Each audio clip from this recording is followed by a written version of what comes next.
Welcome to this deep dive. This is really for you if you're someone who's curious about relationships, about, how they actually work underneath it all. Yeah, beyond just the sort of surface level romance stuff. Exactly. We're going to explore why some partnerships seem to really thrive while, others stumble.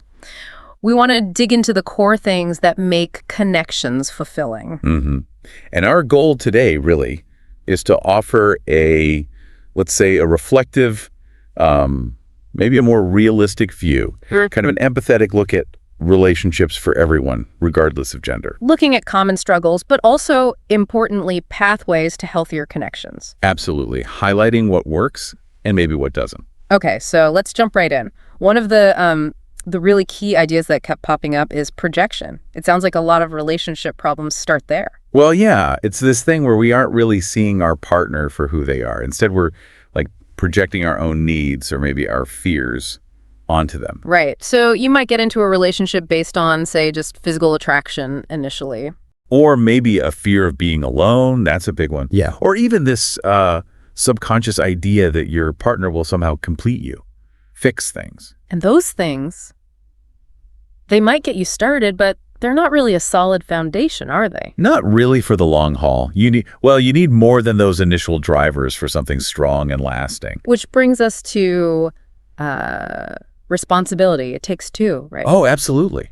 It's always shared. Both people contribute to the successes and the failures. It's never just one person's fault entirely. So if you're, say, tolerating being treated badly or, repeated disrespect, that harms the whole thing. Definitely. It chips away the bond. And, it's interesting how we view endings. Sometimes we see them as failures, full stop. Yeah, there's a lot of stigma around that. But they don't have to be.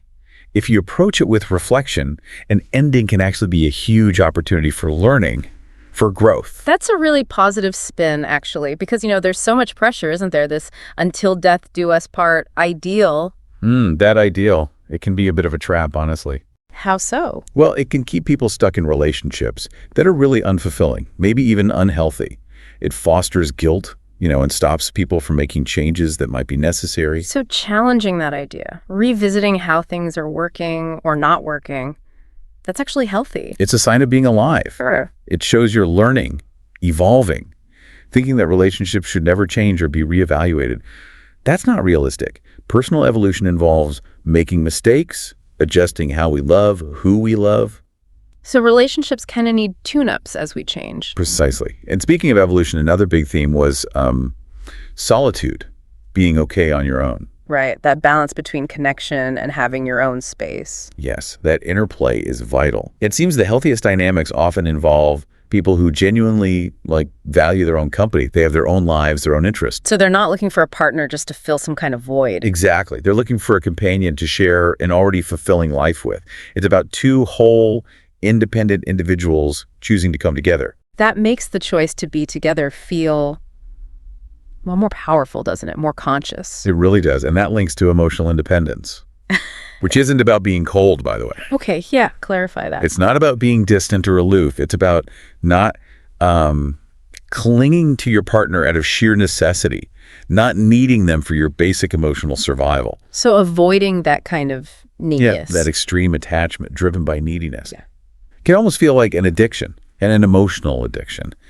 And that can be really corrosive over time. Oh, I see. Choosing to be with someone freely because you want to share your life, not because you need them desperately. Yeah. That's a profound difference. That's conscious love. It feels like that takes real courage to be independent within a partnership. It does. And vulnerability, too. That's another key piece. Courage and vulnerability. How do they connect? Well, real love, the deep kind, it asks you to face your fears. Right. To embrace being vulnerable. You have to engage fully, knowing things can change, knowing there's a risk of pain, but choosing to trust anyway. Mm-hmm. So showing your real self, flaws and all, that's actually strength. It's immense strength, not weakness. Okay, so it's definitely not just about the fuzzy feelings of early romance. Another point that came up, maybe less romantic sounding, but critical, was compatibility. Oh, hugely important. Love alone, that initial spark. It often isn't enough for a relationship to really work long term. Why not? Because big differences in how you approach life can cause major friction down the road. Think about core philosophies. Like what? like routine versus adventure, stability versus constant excitement, or one person being really growth-oriented and the other, while preferring things stay the same. Lifestyle choices too, I guess, or even things like music taste or spirituality. Exactly. Or even views on material things versus, say, experiences or spiritual values. If those fundamental worldviews are just too far apart. The love might not be enough to bridge that gap. It often isn't over time. The day-to-day can become a real struggle. It's like you said earlier, two people paddle in different ways, which I suppose really highlights why shared principles and values are so vital. Yes, that shared foundation. When you look at strong couples, they usually have this fundamental alignment on their guiding principles. Their ethics, their morals, and their core values. Things like Respect, honesty, freedom, maybe humor, loyalty, whatever is truly important to them both. It creates this deep understanding, a kind of shared compass. a compass to navigate the tough stuff. Exactly. It gives them a common anchor when challenges arise. And that compass, it's not necessarily fixed forever, is it? People change. That's a crucial point. Self-reflection is key. Yeah. You need to check in individually and together on what those guiding values are. What was important last year might shift. And if those core values start to diverge too much. That's often where disconnection creeps in. The sources really stress that alignment on essential values. Right. That's pretty much non-negotiable for a healthy, lasting relationship. Okay, so we've talked about potential pitfalls like projection and foundational things like values and independence. What about the positive ingredients? What makes a relationship thrive? Right, the essentials for flourishing. Well, several things stood out. First, desire and attraction. Obvious, maybe, but essential. That genuine mutual interest. The spark physical, emotional, intellectual. Is that chemistry? Absolutely. Second, reciprocity. A balanced dynamic. Give and take. Mutual care, mutual support. Not one person doing all the work. A horizontal relationship, not vertical. Well put. Third, own spaces. Respecting individuality. Remembering it's a connection between two whole people, not two halves making a whole.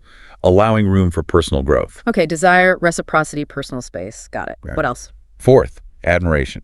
Genuinely being impressed by your partner, noticing their unique qualities, appreciating them. That often inspires you to grow too. Nice. Seeing the good in them. Fifth, sensitivity and surrender. And by surrender, we don't mean giving up yourself. Right, more like emotional availability. Exactly. Emotional attunement, empathy, being willing to show your whole self, creating that safe space where vulnerability is okay. Feeling safe enough to be truly seen. That sounds huge. It is. Then sixth, respect. Deep, real regard for your partner as a separate, complete, valuable person, honoring their boundaries, their opinions, even when you disagree. So important. Seems obvious, but maybe easily forgotten sometimes. Can be.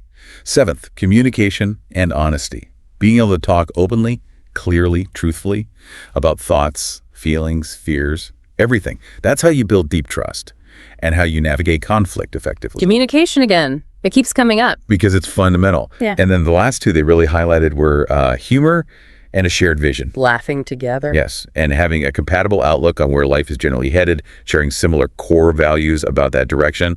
Laughter builds resilience, joy, and finally, clear boundaries. Boundaries, meaning Recognizing limits. Respecting them. This includes acknowledging even difficult things like maybe the absence of love or the absolute importance of your own personal growth, self-realization, and sticking to those core principles and values we talked about. Violating those fundamental boundaries. That's incredibly damaging. wow, that's quite a list. Desire, reciprocity, space, admiration, sensitivity, respect, communication, humor, shared vision, boundaries.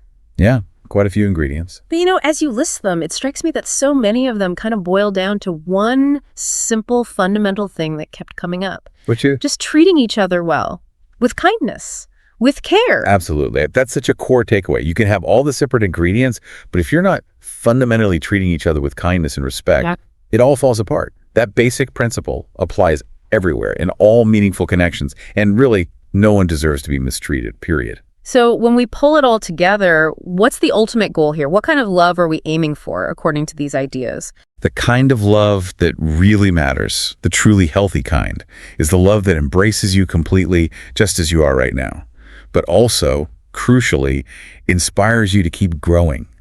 It doesn't demand you stay static. Love that accepts and inspires. I like that. Me too. Well, thank you for joining us on this deep dive into the complexities and also the rewards of relationships. We really hope this exploration offered you some valuable things to think about for your own life. Yeah, some food for thought. And if these ideas resonated with you, if you're keen to explore more about understanding yourself and your connections, do subscribe. That way you won't miss our future explorations. We'd love to have you back. Thanks so much for being here with us. We'll see you on the next deep dive.